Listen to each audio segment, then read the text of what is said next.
La masia Can Joans de Lliçà d'Amunt és un dels espais que es podrà visitar aquest cap de setmana a la tercera edició del Benvinguts a Pagès.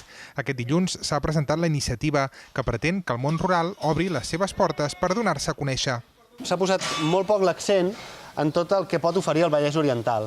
I expliquem què és benestar, perquè benestar és això, és natura, és productes de la terra, és menjar bé, és gastronomia, i crec que quadra molt bé amb aquesta campanya de Benvinguts a Pagès. Tota l'oferta de la jornada es pot consultar a la web benvingutsapagès.cat.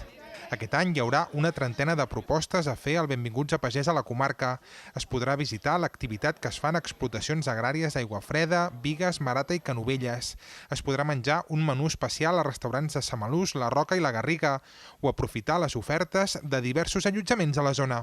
Som molta colla que estem a punt per obrir-nos a les portes de casa nostra, que en principi és el principal, i ensenyar-vos realment el que és una explotació de pagès tal com és, vull dir, ni més ni menys. Crec que és una forma important de difondre la vida al camp per la gent, sobretot de ciutat. S'està perdent molt, hi ha una desconnexió molt gran entre l'àrea urbana i l'àrea rural. Ens serveix una miqueta per acostar-nos clients i nosaltres, que els nostres clients ens puguin vindre a conèixer durant tot un cap de setmana, veure d'on surten els productes, veure com és la vida de l'hort, veure que no sempre hi ha de tot l'any i que un mateix pagès no pot tindre una varietat enorme de productes. El Benvinguts a Pagès també ofereix activitats complementàries, com visitar un hort i les eines al camp en una explotació de Corró d'Amunt o conèixer el blat antic a Gallecs.